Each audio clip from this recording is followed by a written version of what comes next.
ഭാവഗായകന്റെ വിയോഗത്തിൽ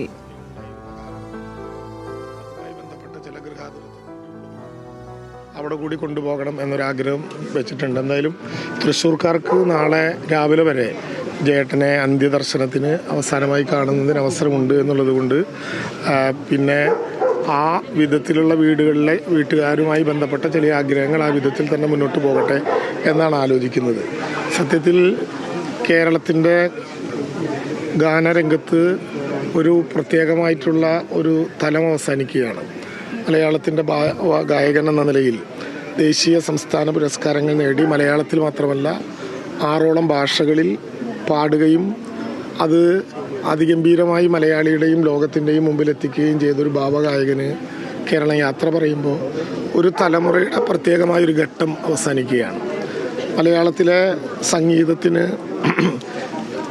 എല്ലാവർക്കും പാടാൻ കഴിയുന്ന ലാളിത്യമായ ശൈലി കൊണ്ട് വേറിട്ട് നിൽക്കുന്ന നിരവധി ഗാനങ്ങളുടെ ഉടമയായിരുന്നു പി ജയചന്ദ്രൻ്റെ, തൃശ്ശൂർക്കാരുടെ ജയേട്ടൻ്റെ സ്വന്തമായിട്ടുള്ള എഴുത്തുകാരും അതിന് ഗാനം പകർന്നവരുമൊക്കെ ലോകശ്രദ്ധയിലേക്ക് മലയാളത്തെ കൊണ്ടുപോയവരാണ്.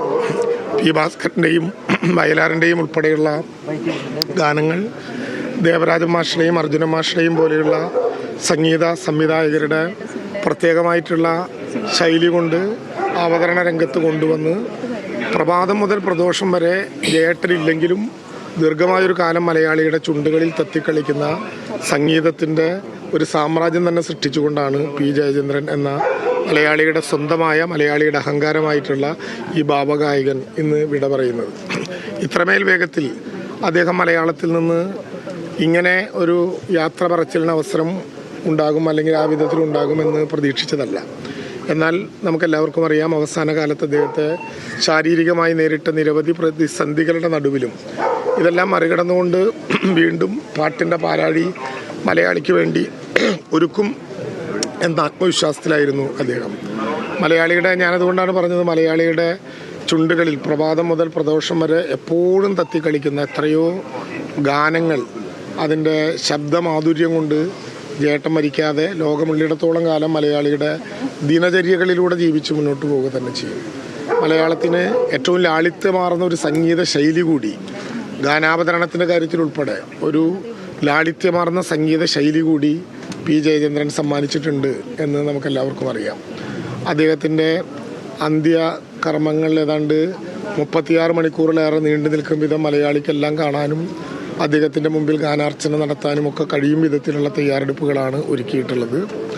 സംസ്ഥാന പ്രോട്ടോകോൾ നൽകിക്കൊണ്ട് തന്നെ ആവശ്യമായിട്ടുള്ള എല്ലാ നടപടികളും എടുക്കുന്നതിന് വേണ്ടി തൃശ്ശൂരിലെയും എറണാകുളത്തെയും ജില്ലാ കളക്ടർമാർക്ക് ഇതിനകം തന്നെ നിർദ്ദേശം നൽകിയിട്ടുണ്ട്.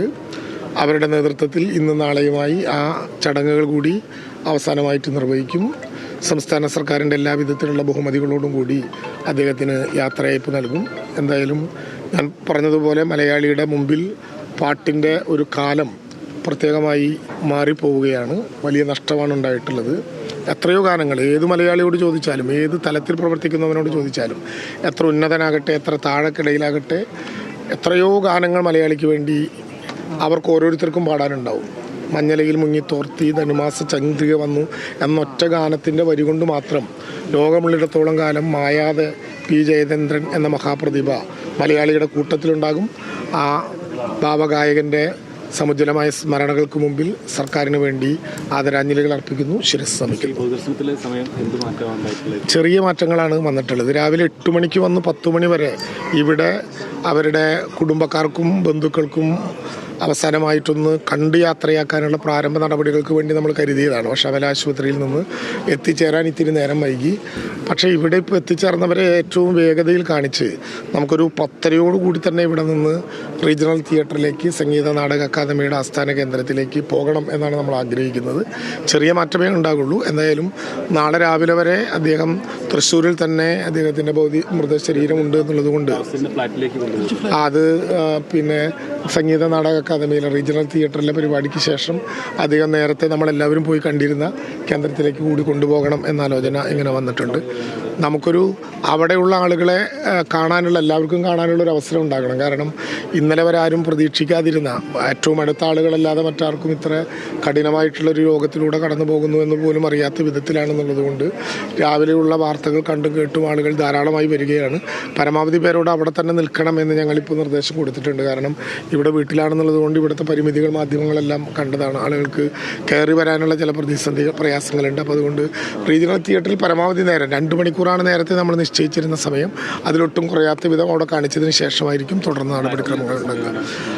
അതൊരു ചടങ്ങ് എന്നുള്ള നിലയ്ക്ക് കൊണ്ടുപോകണം എന്നാണ് ആലോചിച്ചത്. കാണാനുള്ളവരോടെല്ലാമുള്ള അഭ്യർത്ഥന റീജിയണൽ തിയേറ്ററിൽ വന്ന് കാണാൻ വേണ്ടിയിട്ടുള്ള അവസരം കൊടുക്കുക. മറ്റത് അവരുടെ കുടുംബപരമായിട്ടുള്ളതും നമുക്കെല്ലാം ആഗ്രഹാതുരത്വമുണ്ട്. നമ്മൾ പലപ്പോഴും പോയി കാണാറുള്ളതൊക്കെ ആ കേന്ദ്രത്തിൽ കൂടിയാണെന്നുള്ളത് കൊണ്ട് അതുമായി ബന്ധപ്പെട്ട കുടുംബത്തിൻ്റെ ഒരു സൗകര്യത്തിന് വേണ്ടി അവിടെ വഴിയൊരിഞ്ഞു കൊടുത്ത് കാണാനുള്ള പൊതുദർശനം പൂർണ്ണമായും നമുക്ക് ആദ്യഘട്ടത്തിൽ റീജിയണൽ തിയേറ്ററിലാക്കി മാറ്റണം എന്നാണ് എല്ലാവരോടും അഭ്യർത്ഥിക്കാനുള്ളത്. എല്ലാ ഒരുക്കങ്ങളും സജ്ജമാണ്. ആവശ്യമായിട്ടുള്ള എല്ലാ ക്രമീകരണങ്ങളും നടത്തിയിട്ടുണ്ട്. ഞാൻ നേരത്തെ പറഞ്ഞതുപോലെ 2 ജില്ലാ കളക്ടർമാരുടെ നേതൃത്വത്തിൽ സംസ്ഥാന ബഹുമതിയോടുകൂടി ചടങ്ങുകൾ നിർവഹിക്കുന്നതിനാവശ്യമായ നിർദ്ദേശവും കൊടുത്തിട്ടുണ്ട്.